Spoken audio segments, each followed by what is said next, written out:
நமக்கு 980 TMC millimetre மழை பெய்யுது. 980 டிஎம்சி 4000 டிஎம்சி நமக்கு தண்ணி கிடைக்குது. ஆனா நம்ம 150 டிஎம்சிக்கு கர்நாடகாவில் கையேந்திரம். நல்லா கவனிச்சுக்கணும் அன்பு பிள்ளைகள். 980 மில்லிமீட்டர் ஆண்டு ஒன்றுக்கு மழை சராசரி ஆவரேஜ்.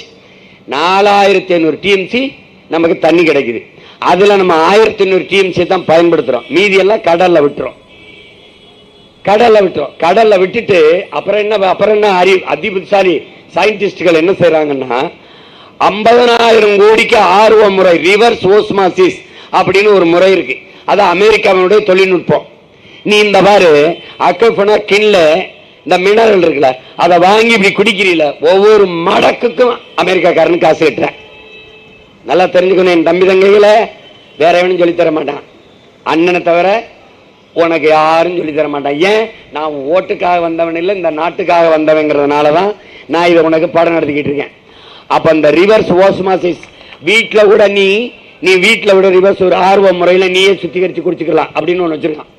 இதுக்கு 50,000 கோடியை நம்ம அரசு செலவு பண்ணுது. எவ்வளவு? 50,000 கோடி. நல்லா கவனிச்சுக்கணும். இப்ப அட பைத்தியக்காரருக்கு பிறந்த பைத்தியக்கார பயில்களா இங்க வாங்கடா. 50,000 கோடிக்கு ஆறை சீரமைச்சு ஏரி குளம் குட்டை கரணை தாங்கல் ஏந்தல் இப்படி ஏகப்பட்ட நீர்த்தேக்கங்களை உருவாக்கு என்று நம்ம சொல்றோம். மழை இயற்கை சூரிய ஒளி அது தந்தை கடல் தாய் இருவரும் இணைந்து நீராவி ஆகி அது அப்படியே மேல வருது. மேல போய் குளிர்ந்து மேகமாகுது. எடுத்தவனே அவர் மேகமாகிறது இல்ல. அவர் எப்ப மேகமாகிறாரு? மனித உடல் வேர்வை, மரங்களின் வேர்வை, விலங்குகளின் வேர்வை இதெல்லாம் நீராவியாகி போகுது. மரத்துக்கெல்லாம் வேர்க்குமா சீமான்? வேர்க்குது. வேர்க்காத மரம் இருக்கா சமான்? இருக்கு. சீமா கருவேலை யூக்கலிப்டஸ் 2 மரத்துக்கு வேர்க்காது. அது நீர் உறிஞ்சி. நல்லா விளங்கணும். இது அறிவியல் பாடம். இதை நீ கத்துக்கிறாம எனக்கு ஓட்டு போட்டு ஒரு பயனும் இல்லை. இப்ப இது மேல போகுது. அப்ப மேகம் ஆக மாட்டேங்குது. காற்று மண்டலத்தில் சுத்தி கொண்டிருக்கிற கரி தூசி எல்லாம் சேர்ந்து மேகமாயிருது. மேகத்தை தள்ளிக்கிட்டு போகுது காத்து போகும்போது அங்க ஒரு பெரிய அரண்மனை சோறு மாதிரி இருந்து ஒருத்தர் தடுக்கிறாரு. அவர் தான் மலை ஹில் பிரேக். அவர் நின்று தடுக்கிறார். அங்க இருந்து என்ன பண்ணுது? 3000 அடிக்கு உயர்ந்திருக்குது மலை. அதுக்கு மேல 300 அடிக்கு உயர்ந்திருக்குது காடு. அந்த காடுகள் மலை முகடுகள் இருக்கிற காடுகளை நட்டது நம்ம பாட்டனோ தாத்தனோ பூட்டனோ கிடையாது. அங்க நட்டு வளர்த்தது அவ்வளவு மரங்களையும் பறவைகள். அதை நல்லா குடிச்சுக்கணும்.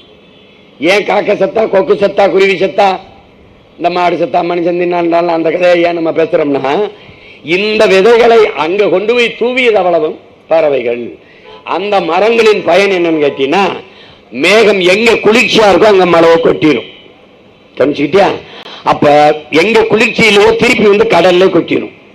அப்ப அந்த மலை முகடுகள்ல போனா அப்பா முண்டாசுக்கு தலப்பா கட்டியிருக்க மாதிரி மேகம் அப்படியே மலையில படுத்து கிடக்கும்பாரு. தடுத்தவர் நீட்டி வச்சிருப்பார் செக் போஸ்ட் மாதிரி. அப்ப அந்த மரங்களில் இருக்க குளிர்ச்சி மேகத்தை அறுவடை செய்து மழையாக பூமிக்கு கொண்டு வந்துருது.